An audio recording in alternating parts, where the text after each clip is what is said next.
Hello, everybody. Welcome back into Talking Fitchburg. Join me today from the Department of Trade Consumer Protection. My favorite guest, Lara Sutherland. Welcome back to the show. That's a lot of tongue twisting there.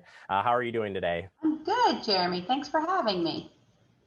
And I want to note, because your background kind of cuts off, you have some awesome earrings on there that you're full Mardi Gras today. I do. They're still kind of there, and they're not.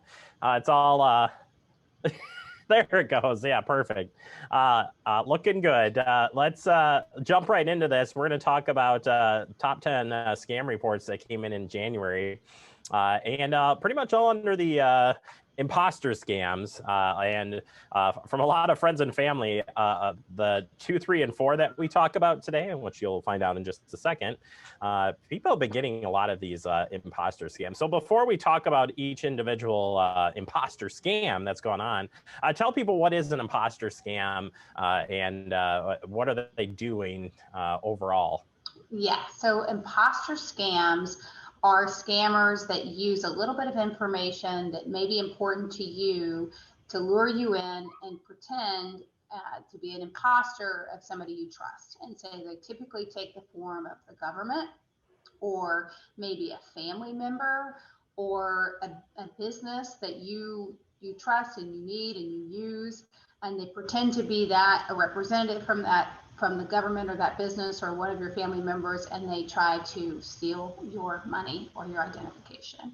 But the key is they pretend to be something that you would typically trust. They use a little bit of information to make you think that they're legitimate, and then they try to separate you from your cash and your identity. Yeah, these are high pressure scams, and I can tell you because I've talked to a few of these crazy folks, and they all pretty much lead to the same conclusion that it's all about catching you off guard and making a quick turnaround to steal some money. Starting with utility scams, We Energies in the Milwaukee area. Here in the Madison area, we have MG&E, and I know MG&E has put out some things on utility scams, but these keep coming up, and there's a reason for that. We're in winter. It makes sense. Right, and people are having, there are energy shortages around the country, right? So people are cold and vulnerable, and this is where scammers like to hit. So We Energies is not going to turn off your utilities. That's important that you should know that. So if you're getting a call or a text, and we're getting a lot of reports about this, but if you receive a call or a text that your utilities are going to be disconnected if you don't make an immediate payment, or even if they ask you for your credit card or your bank account information to process a refund, that is a scam. So the scam is they call up and they say, if you don't pay me right away, they threaten to shut off your utilities, or they ask you for your bank account information because they say you're entitled to a refund. Obviously, in both instances, they're trying to part you with your money. They're trying to either get your banking information or they want you to pay them straight away.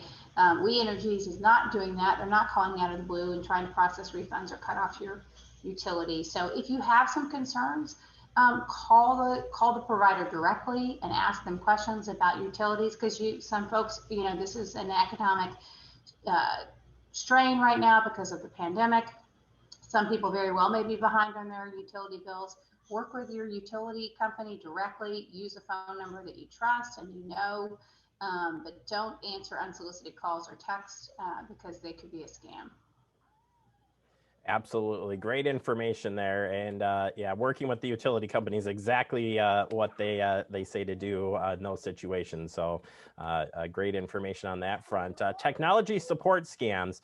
The Apple scam, which is really like 25,000 calls over and over and over and over and over and over until you answer. And it's just ridiculous, but tell us what's going on there. That's exactly right, Jeremy. Super frustrating. This scam is relentless, and it's surprising that it would work on anybody because they call you so much and they're annoying that even if you thought they were legitimate, they're getting on your nerves. So yeah, they call and they pretend to be an Apple a support specialist. They'll tell you that your Apple ID has been compromised, or that they're calling from tech support. this is a scam. Apple is not calling you out of the blue. Their tech support is not calling you, especially if you haven't signed up with Apple to have something done. They're absolutely not calling you out of the blue. In this scam, we're often seeing that they're using a spoofed number, so it may look more legitimate. And spoofing numbers are where they have a number that you identify, that you recognize, so you pick it up and you think, oh, it's a legitimate company. No, they're spoofing the number. It's not really them. And they're just trying to either steal your money or get into your computer. Really prevalent. One of the things that we're hearing about this scam is they ask you if you want to press a button and not be called anymore to do so. Well, that apparently turns into even more calls. They've realized they've obviously gotten a live line if you engage with them, and we have had reports of over 30 calls during one day. So don't engage, don't press any buttons, don't pick up if you can avoid it, but if you do, hang up immediately.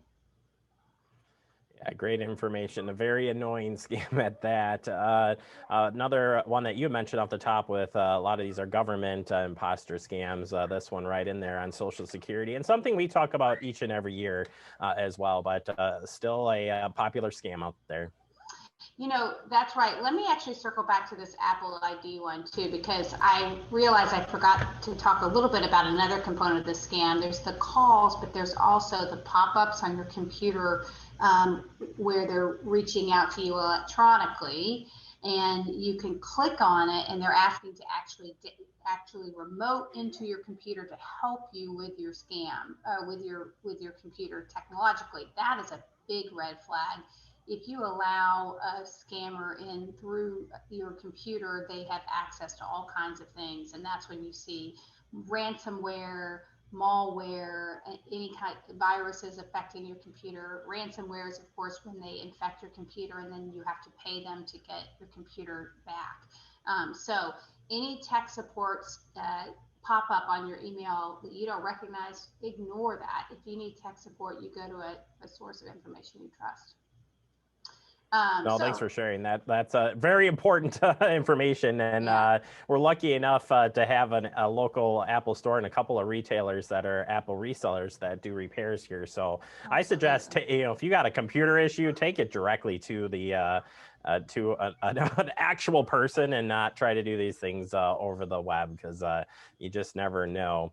And so the Social Security Administration and those imposter scams, like I said, they continue to happen. What do you know on that front? Yeah, so this is the classic imposter scam where they're pretending to be from the government. In this instance, it's the Social Security Administration.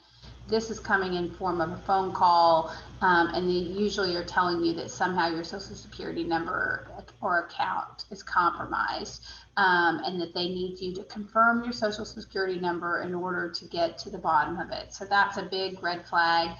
The Social Security Administration is not going to call you, and if they do, they're not going to ask you to say your Social Security number over the phone. So absolutely ignore those calls. They obviously work, because we get that is a scam that just will not go away.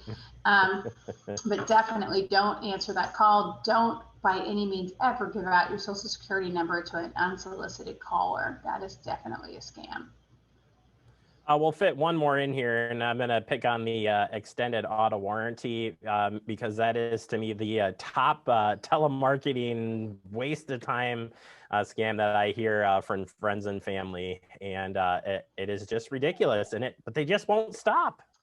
That's right. Now here, this one's got a little bit of a twist. So of course there are some companies that want to sell you extended warranties, and they're not trying to steal your money. They're just trying to sell you a product. Those companies, like any company, needs to be truthful. They need to disclose what they're trying to sell. They need to use language that's not deceptive or misleading. And so we do see companies in the space of extended warranties sending out mailers, making phone calls that make it look like they're affiliated with your original insurance company, or they're affiliated with the company that you bought the car from, or that you have to respond right away. Or something bad is going to happen. Those are not scammers trying to steal your money in the way that we've been talking about, but they can be illegitimate companies that are tricking you into getting a product that you don't necessarily need, or it may not be a great product. So absolutely, if you need an extended warranty or you need a warranty, make sure you read what's coming in the mail. Make sure you read the fine print. If you think it's affiliated with the company that you worked with originally and you want it to be, you call that original company with the number that you know and make sure it is.